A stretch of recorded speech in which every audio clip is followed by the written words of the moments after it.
അങ്ങേക്ക് പന്തളവുമായി അടുത്ത ബന്ധമുള്ള ആളാണ്. എൻ്റെയൊക്കെ സൂപ്പർ സീനിയറായ കോളേജിൽ താങ്കൾ പഠിച്ചിറങ്ങിയ ആളുമാണ്.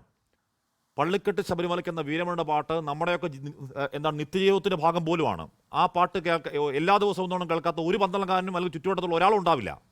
ആ പോറ്റിയെ കേറ്റിയെ എന്ന പാട്ട് കേട്ട് തരിമ്പെങ്കിലും അങ്ങയുടെ വിശ്വാസി വികാരത്തിന് മുറിവുണ്ടായോ ശ്രീ ജിതിൻ ദേവ്? ഇതൊക്കെ വിളിച്ചു പറയാൻ ചില ആൾക്കാരുണ്ടോ എന്നുള്ള ആത്മാഭിമാനം മാത്രമാണ് ഹാഷ്മി. അതൊക്കെ കേൾക്കുമ്പോൾ നമുക്ക് ഉണ്ടാവുന്നത്. എന്തായാലും ഈ പാട്ടെഴുതിയ ഒരു BJP-കാരനല്ല, ഒരു കോൺഗ്രസ് അനുഭാവമുള്ള ഒരു മുസ്ലിം മതവിഭാഗത്തിൽപ്പെട്ട ഒരു സഹോദരനാണ്. നോക്കൂ, ഇവരുടെ ഈ കാപട്യം, ഇവരുടെ ഈ ന്യൂനപക്ഷ സ്നേഹം ഇവിടെയാണല്ലോ വെളിവായി വരുന്നത്. ദൈവമേ, ഇവര് ഇത്രയും കാലം പറഞ്ഞുകൊണ്ടിരുന്നതൊക്കെ എത്ര വിരുദ്ധമായിട്ടാണ്. ഒരു ചെറിയ പാരഡിക്കാരൻ, സ്വന്തമായിട്ട് വടിവാള് മുതൽ ബോംബ് വരെ സ്വന്തമായിട്ടുള്ള ഒരു പാർട്ടി, ഊരിപ്പിടിച്ച വാളുകൾക്ക് നടന്ന ഒരു നേതാവ് മുഖ്യമന്ത്രിയായിട്ടിരിക്കുന്ന കാലത്താണ് ഒരു നാല് വരി പാരടിയെ പേടിച്ച് ഇമാതിരി കോപ്രായങ്ങൾ കാട്ടിക്കൊണ്ടിരിക്കുന്നത്. നാണവും മാനമില്ലല്ലോ. തോറ്റമ്പെങ്കിൽ അതങ്ങ് സമ്മതിച്ചാൽ പോരെ. എന്തിനാണ് ഈ ഒളിപ്പില്ലായ്മ നിങ്ങൾ കാണിച്ചു കൂട്ടുന്നത്? എന്തിനാണ് ഇങ്ങനെ ഹിന്ദുക്കളെ നിങ്ങൾ അപമാനിക്കുന്നത്? ഇവിടെ വലിയവായി നിങ്ങൾ പറഞ്ഞല്ലോ കടക്കല് അലോഷി പാടിയത്. അവിടെ അലോഷി അമ്പലത്തിലെ അയ്യപ്പ ഭക്തിഗാനം അല്ല പാടിയത്, അവിടെ വിപ്ലവഗാനം പാടി. അതിന്റെ ബാക്കി ഫലം എന്താ?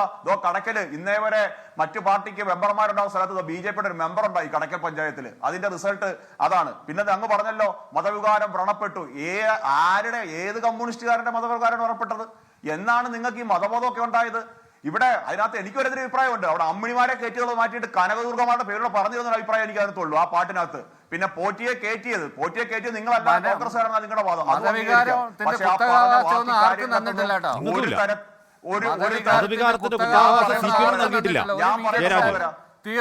മതവികാരത്തിന്റെ കുത്തവകാശം CPM ഒട്ടുമേ നൽകിയിട്ടില്ല ആരും. CPM പോലും എന്താണ് ഇപ്പോഴെടുക്കുന്നത്? നിങ്ങൾക്ക് ആര് വന്നിട്ടുണ്ട്? ഇവിടെ രാത്രിയിൽ ആക്ടിവിസ്റ്റുകളെ കയറ്റിയിട്ട് ഒരു കൂട്ടം അയ്യപ്പ ഭക്തന്മാരുടെ വിശ്വാസത്തെ വ്രണപ്പെടുത്താൻ നോക്കി നിങ്ങൾക്കാണോ വന്നിട്ടുള്ളത്? ഇവിടെ ഹിന്ദു ദേവതകളുടെ രൂപം നിങ്ങൾ നഗ്നചിത്രം വരച്ചു വെക്കുമ്പോൾ ഭാരതീയ സംസ്കാരത്തിന്റെ സ്രോതസ്സുകളായ പുരാണ ഇതിഹാസങ്ങളുടെ ക്ലാസിക്കൽ കലാസങ്കല്പം, ഇവിടെ ടീച്ചറുടെ പ്രഥമാധ്യാപകരുടെ കുഴിമാടം തീർക്കുമ്പോൾ ഇൻസ്റ്റലേഷൻ, കലാവിന്യാസം, ഇതല്ലേ നിങ്ങളുടെ ആവിഷ്കാര സ്വാതന്ത്ര്യം? ഈ ആവിഷ്കാര സ്വാതന്ത്ര്യമാണോ ഞങ്ങൾ അംഗീകരിക്കേണ്ടുന്നത്? ഇങ്ങനെ നിങ്ങൾ കാട്ടിക്കൂട്ടുന്ന കോപ്രായങ്ങളാണ് ഞങ്ങൾ അംഗീകരിക്കേണ്ടത്? ആവിഷ്കാര സ്വാതന്ത്ര്യത്തിന്റെ പിണറായിയുടെ കാലത്ത് ശബരിമലയെ വിമർശിക്കാതിരിക്കുന്ന കാലം വരെയാണ്. അപ്പൊ അതുകൊണ്ട് ഇമാതിരി ഗിമിക്സ് ഒന്നും കാണിക്കണ്ട. ഇനിയും പാരഡികൾ ഉണ്ടാവണം, ഇനിയും വിളിച്ചു പറയണം. ജയിലിൽ കിടക്കുന്ന സഖാവ വാസു സഖാവ, നിങ്ങളുടെ പത്മകുമാർ സഖാവ.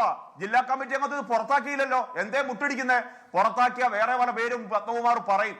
അതുകൊണ്ട് ഇതെല്ലാം നിങ്ങൾ തോളുകയറ്റി നടന്ന് ജനങ്ങളെ, വിശ്വാസികളെ വഞ്ചിക്കുന്നുണ്ടെങ്കിൽ, പറ്റിക്കുന്നുണ്ടെങ്കിൽ ഇതെല്ലാം പറയാൻ തയ്യാറായ ആണത്തമുള്ളവരുണ്ടെന്ന് നിങ്ങൾ മനസ്സിലാക്കിയാൽ മാത്രം മതി.